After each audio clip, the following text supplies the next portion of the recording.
Hello, everybody, and welcome to another episode of Coding with Christine Hall.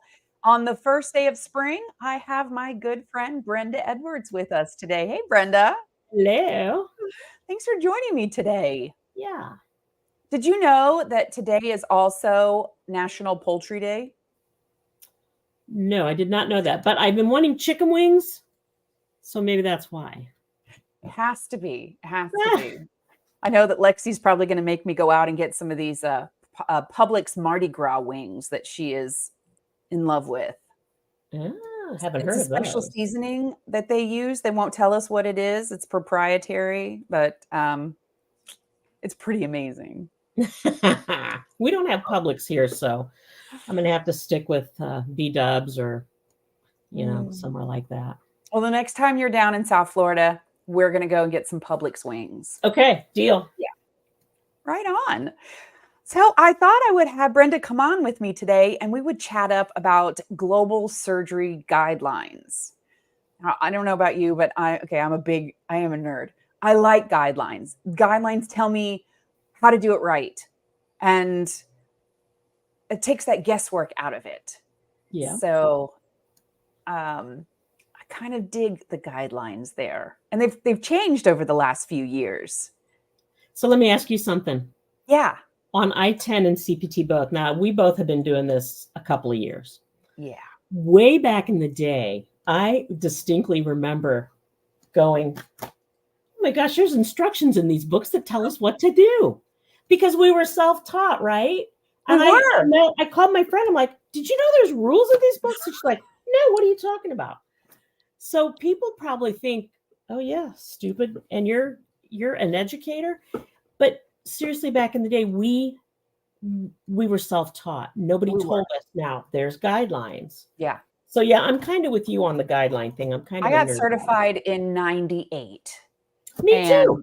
Yeah. Okay. So there was nothing. As soon as I found out, oh my God, there's a certification. I was like, this is awesome. I did pass it on the first time, but by sheer dumb luck, I have no idea. And I've like you have learned along the way. There's always a revelation. Nuh-uh. Did it really say that? Yeah. Oh my gosh. Right. Yep.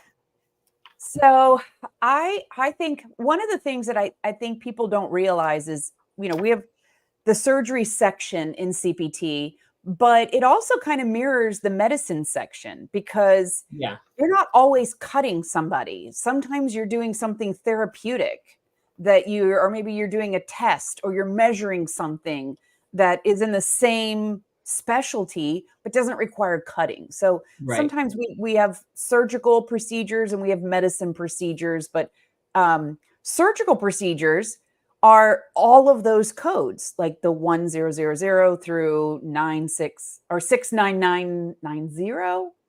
Right before that, because that's the operating microscope. Right. Whatever's before the operating microscope.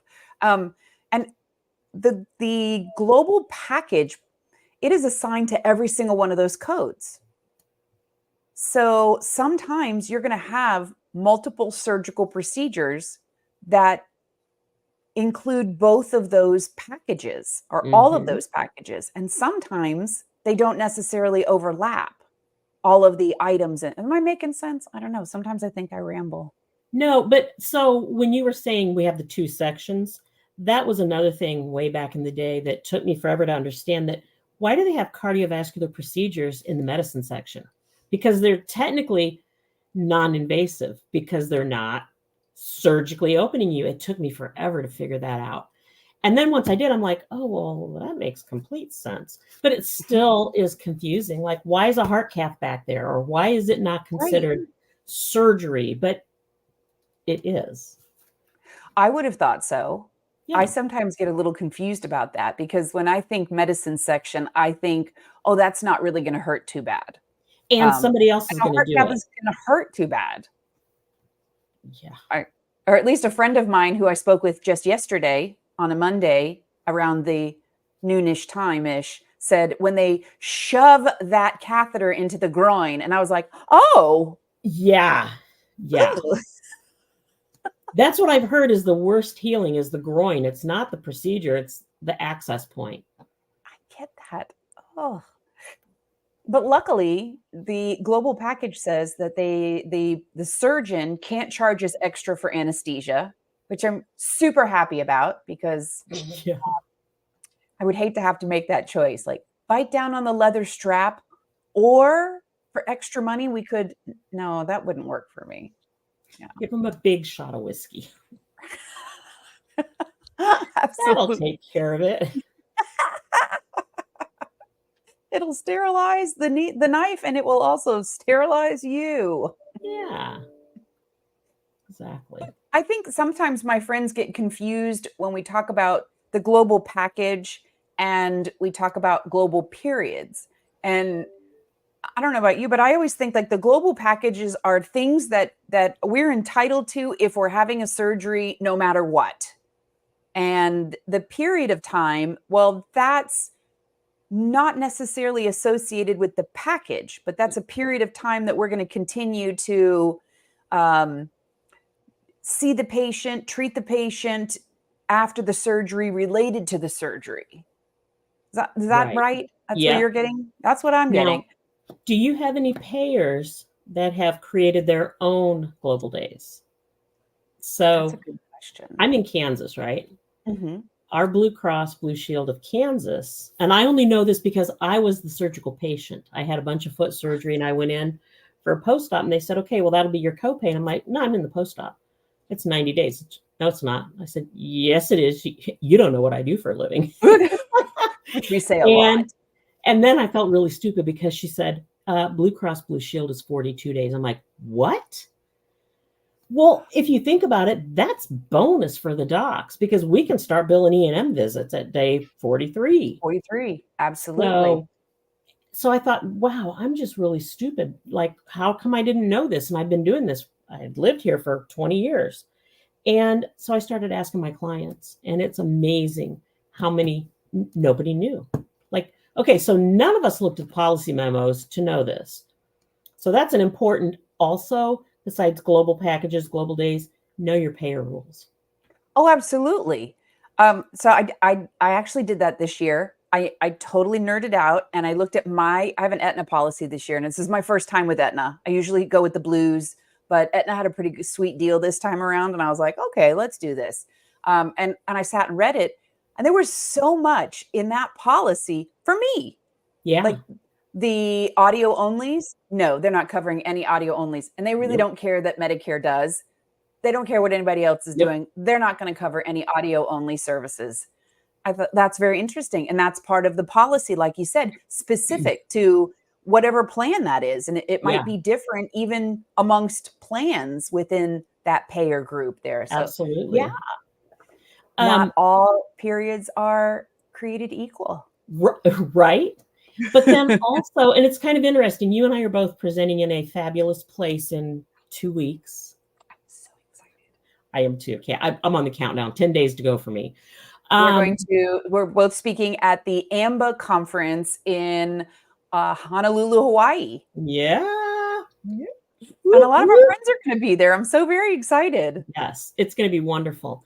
But one of the sessions that Shannon DeConda, Pam Vanderbilt, and I are doing is audit process. And so first we're like, do we really want to go through, here's why we audit, blah, blah, blah. Let's talk hot topics. And one of our hot audit topics is modifier 25, global periods, and the difference in global surgery packages between CMS and AMA. And so if there's new coders or newer to surgery coders, those are huge, important things to know because they don't align. And like we were just talking, private payers don't necessarily align with either one of them either. I found I like to look at a lot of the CMS MLN booklets. Yeah, love those. New coders. And this global surgery booklet, one of the cool things in it is it kind of breaks down what's not included in the global surgical package. So like you said, if you're going to use a modifier 25 or a modifier 24, maybe it's a good idea to go in and look and see what's not already included. And if you have a unique situation that matches that, then that might even give you a little more confidence to add that modifier there. I know, modifier 25 is often the most misunderstood or overutilized modifier out there. And I think anytime we can get any type of documentation to help us in figuring out when we should be using it, I'm really excited about that. But like you were saying something also, not all payers are the same. Medicare's global package is different than CPT's global package. Right. And have you ever read NCCI edits? Because then we have, AMA tells us one set of rules, CMS tells us another, and then we've got the CCI edits that are okay. Let's talk some of those as well. But yeah, I think not enough people realize that we have manuals. We have those NCCI manuals from CMS, and that's usually when I'm looking for a denial or I'm looking at an audit. I'm pulling all my resources. So I'm looking at the payer policies, but I also pull my manual from NCCI. I will pull what I can from CMS if I don't have something specifically from the payer. And the payers have gotten pretty savvy. I don't know if you've noticed that. Like we've got a lot of payer policy out there. And, it's easy, I think, for us as educators and auditors even to say, check every payer. And then the billers and coders are like, you're crazy. There's no way we can check every payer. If you don't, you're either leaving money on the table or you're going to be sending money back. And I can't stress that enough, how important it is to, like I've got some clients that are like, oh, we're going to follow AMA across the board, or let's just say consults, because how that is such a hit or miss. If you follow CMS across the board, you're losing money because Blue Cross here still accepts them. So you do have to watch how different payers view things. And I'm right there with you. I don't want to lose one dime. I don't want any more than I'm entitled to, but I surely don't want to lose any money. And every time we have to touch a claim, after that first time, we're losing money. Yep. And I can't stress that enough sometimes to different organizations is an ounce of prevention. Get those policies, see what's included. Make yourself a resource sheet. And I never say cheat sheet anymore. I got nailed on once I was in a deposition and someone asked me, what is this? And they held up a document and I said, it's a cheat. Oh, wait a minute. It's a resource document, not a cheat sheet, right? Yeah. So my resource documents, sometimes I'll build those out with links to the different policies for those procedures that we do in the practice. Yeah, that's a great idea. Yeah. I had a thought. It was a great thought and I lost it, but it'll come back. In case anyone is wanting to know more about Modifier 25, there's an AMA issue brief, on Modifier 25. I thought it was a great document. I don't know if you guys are aware of it, but I would just Google AMA issue brief Modifier 25. Let's see if Lexi can find it before we. Oh, yeah, Lexi. Go, Lexi. She is awesome. So there's a couple of other things that are in these guidelines that sometimes I think that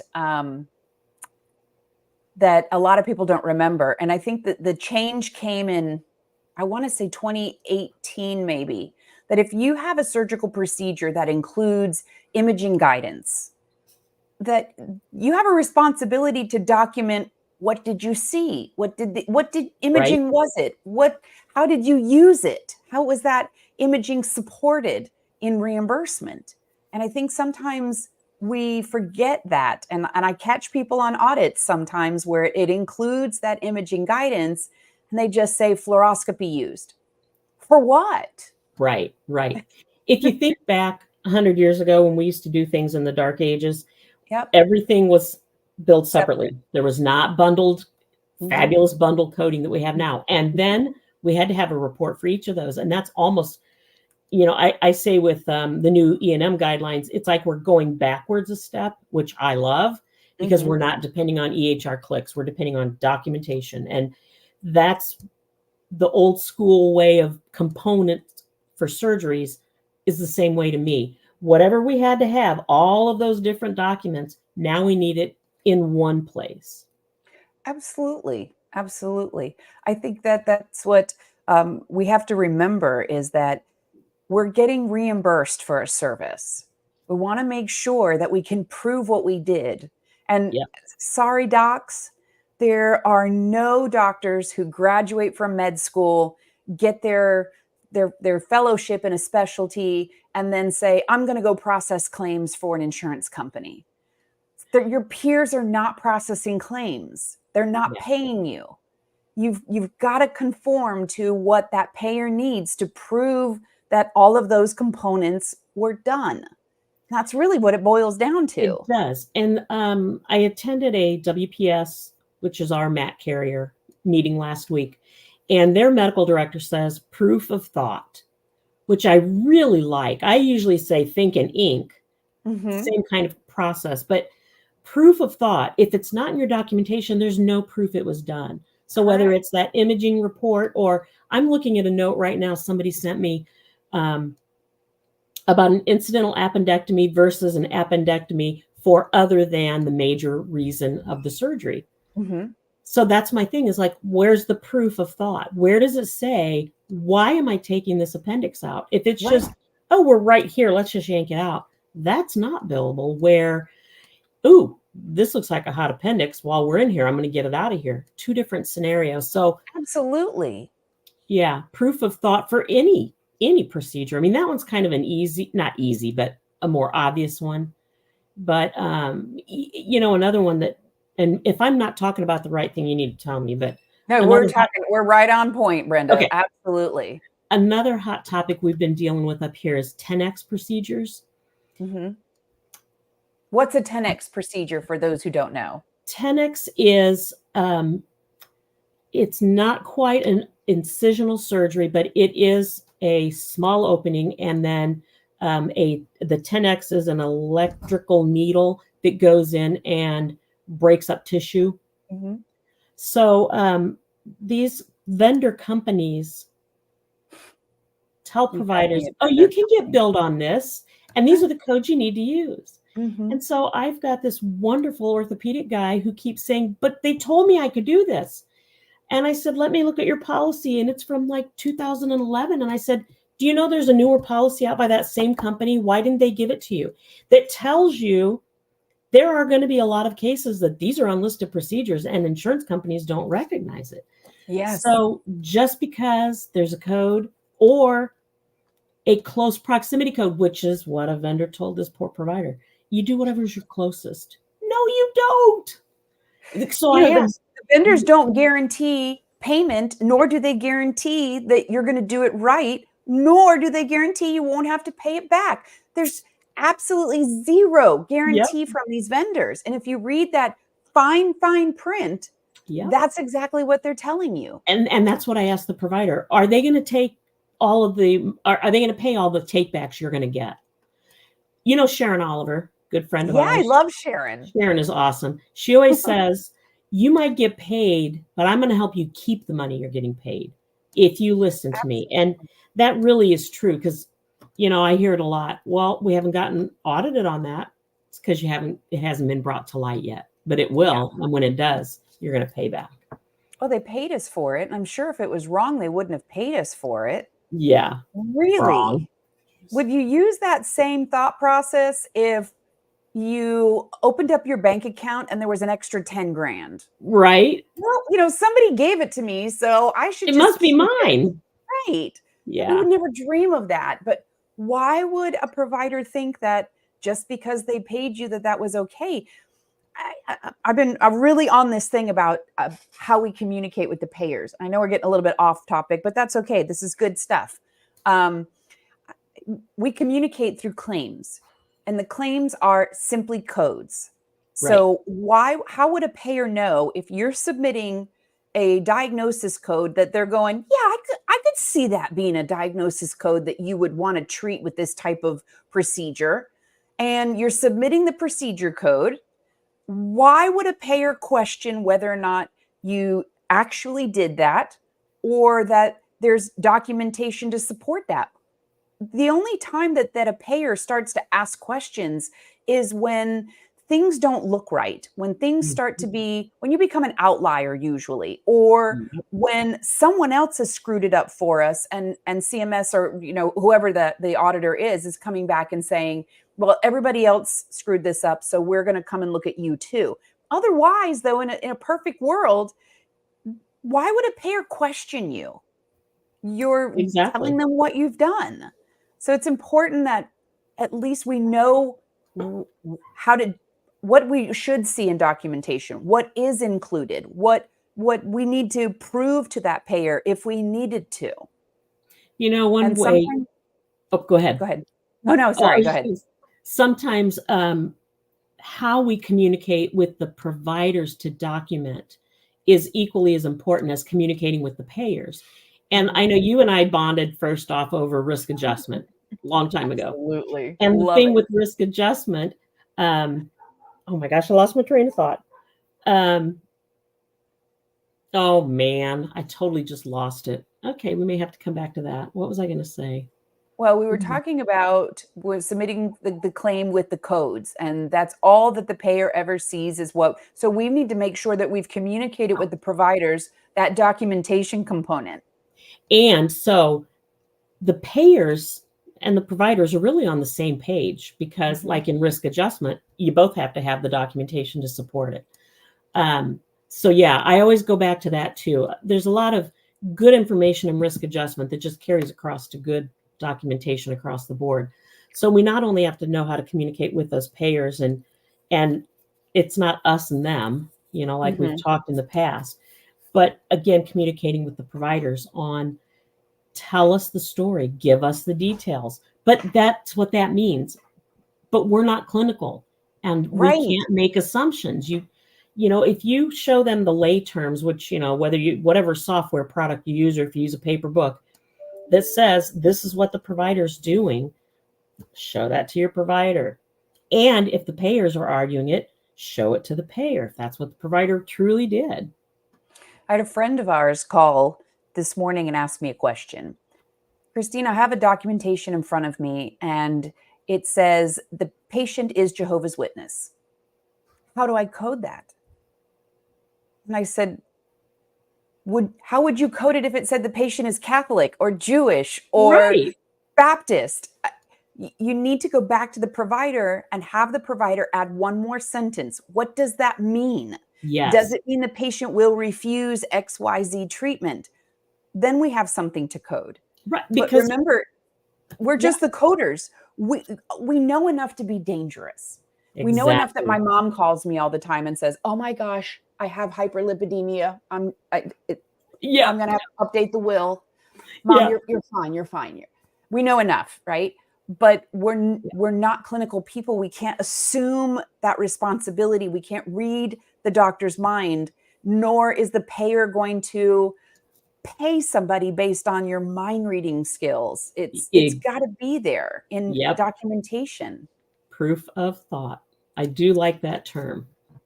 And you were saying about risk adjustment, most of my educations now on evaluation and management include meat. I I know. I need to see it somewhere, Yep. and then I can validate that diagnosis. Anything. Meatier. Hmm?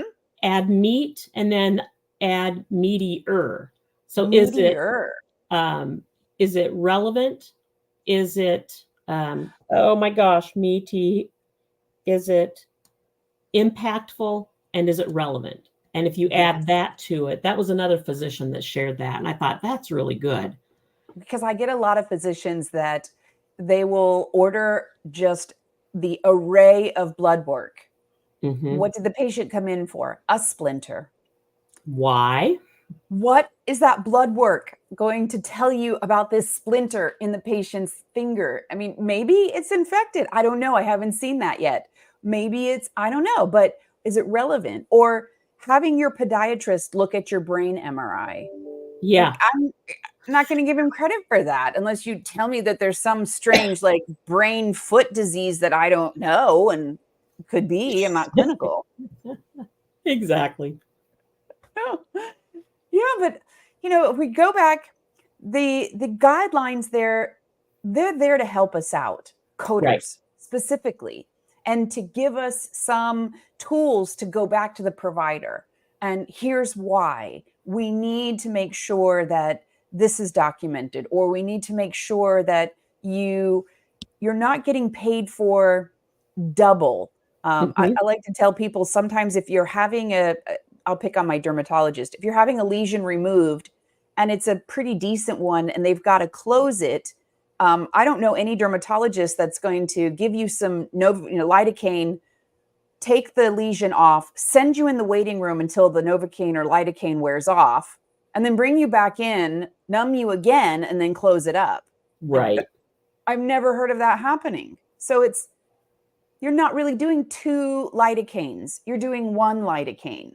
You're not really doing 2 assessments. You're doing 1 assessment, right? So know the differences. Know what's included in each one of these surgical procedures. Right. And I think you mentioned NCCI as well, and I think that's another one that we need to make sure that we're taking a look at to see if there are components of those 2 procedures, because we're not clinical. Right. We're not supposed to know what's included in all of those. Yeah. And knowing how the packages are defined, like what's included the day before, the week before. I always get the question, do I put a modifier on the decision for surgery if it's 3 months ahead of time? Well, did you make the decision that day? I mean, again, it's there's so few things that you can just say yes or no. It's, well, it depends,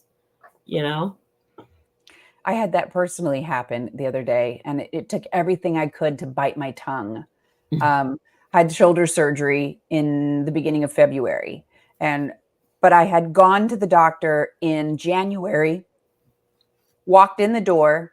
He looked at me. I looked at him. He said, "Are you ready?" I said, "I'm ready." He said, "Okay, I'm going to schedule it. I'll see you." My first available appointment. Walked out the door.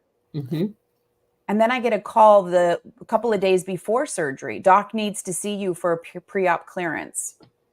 Okay. And they asked me for my copay on that day.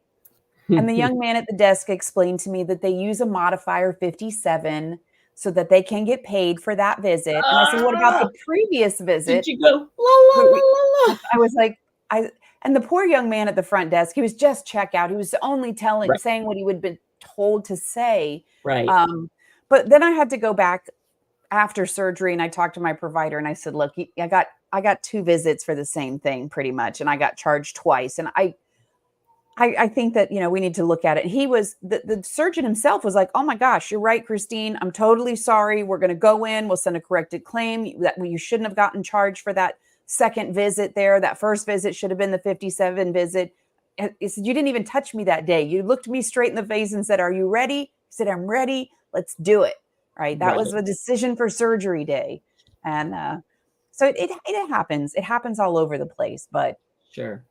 I find it more problematic with those providers that have been around a longer time because they have jumped through hoop after hoop after hoop. And now we're jumping them backwards, in my opinion, versus the newer ones. I love it when you meet with a new provider and you're like, so how many years have you practiced? Oh, I just finished.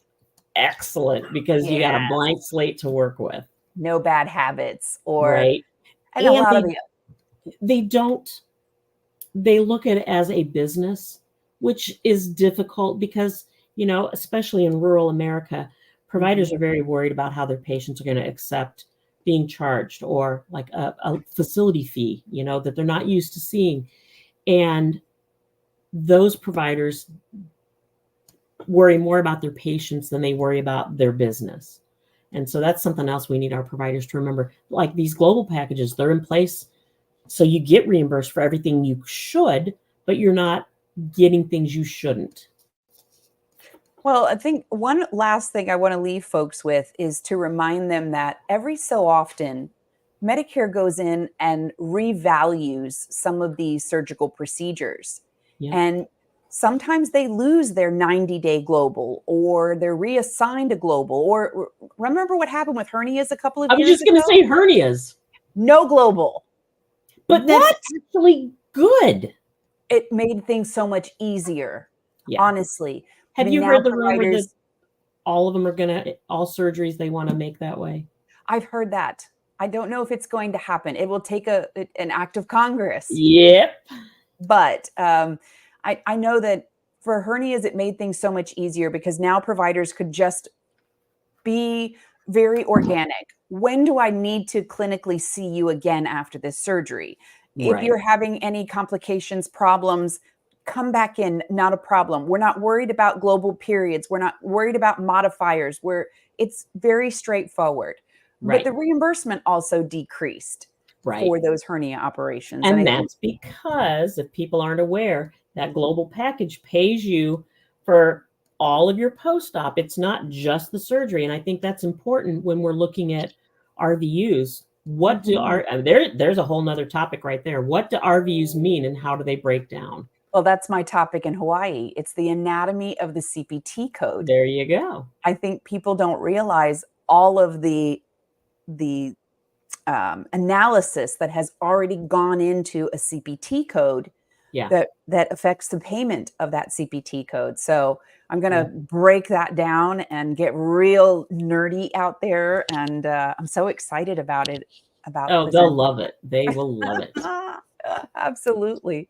Oh, Brenda, our time has come to an end already. I don't really think we talked about what we were supposed to, did We we? did. We really did. I think I'm very comfortable. I think we've set people up really nicely to remember to go back to those guidelines, those surgical guidelines. They give you the base of what belongs to each one of those surgical procedure codes there. Yep. So I think we've hit it spot on. We gave a lot of cautionary tales, a lot of alternative places to look for answers. I think that was really awesome that we were able to bring all of that to our listeners today and share with that information. And there is still time to join us in Hawaii, guys. If you are interested, I mean, who doesn't want to go learn in Hawaii? Right? The first time I went to an AAPC conference in Hawaii, it was the first time we'd ever been to Hawaii. And I told my husband, I don't really know that I want to go to conference. I just want to go to Hawaii. And he goes, your company paid for you to come here and learn, and I will not pick you up until your sessions are over. And I was like, well, good point. Well taken. And so I spent my days in conference and my evenings playing. So well, there's so much to do there too. So I'm really looking forward to that. And well, I'll see you in 10 days. All right. Yay! And mahalo. Mahalo. Thanks for watching.